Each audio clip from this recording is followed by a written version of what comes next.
प्रोम खताची निर्मिती कशी करावी?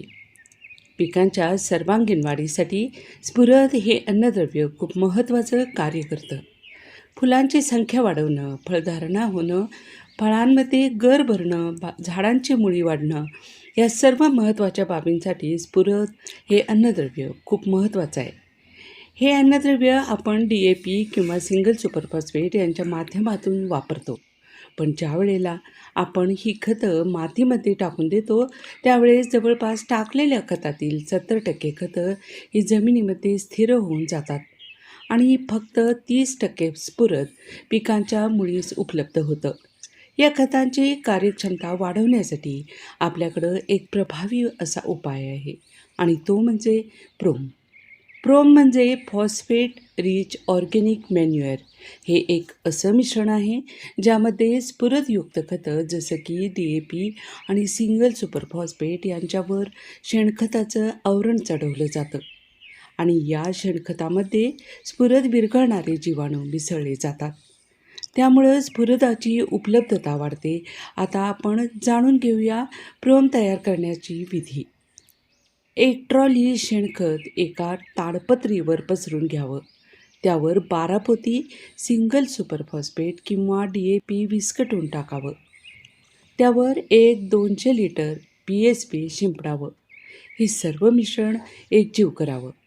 15 दिवसानंतर पुन्हा 200 लिटर PSB कल्चर या मिश्रणावर शिंपडावं आणि हे मिश्रण पुन्हा एकजीव करावं. या विधी पश्चात 15 दिवसानंतर हे संपूर्ण खत पिकास वापरण्यास योग्य होते. असे प्रोम खत तयार करण्यासाठी एकूण 30 दिवसाचा कालावधी आवश्यक आहे. आता आपण जाणून घेऊया 200 लिटर PSB कल्चर तयार करण्याची विधी. 200 लिटर पाण्यामध्ये एक PSBचं जीवाणू पाकिट मिसळावं.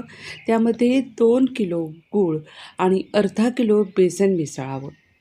हे द्रावण 2 दिवस ठेवावं. 2 दिवसानंतर हे द्रावण उपयोग करण्यास तयार होते. प्रोम तयार होण्यासाठी 1 महिन्याचा कालावधी आवश्यक आहे. या 2 महिन्यात जे स्फुरदयुक्त खत आहे त्याचा संपर्क PSB जीवाणूंच्या सोबत होतो. हे जीवाणू या खतांचं विघटन करतात.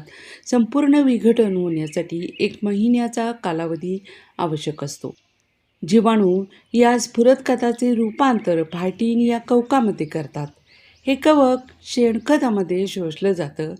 हे खत जमिनीमध्ये मिसळल्यास त्वरित पिकास उपलब्ध होतं.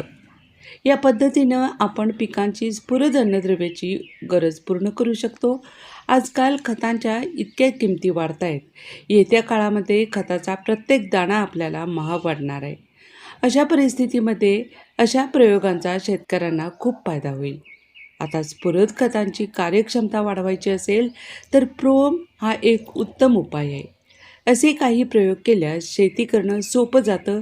नाहीतर जसं मागं आहे तसंच पुढेही चालू राहणार. जय हिंद. विवेक पाटील, सांगली.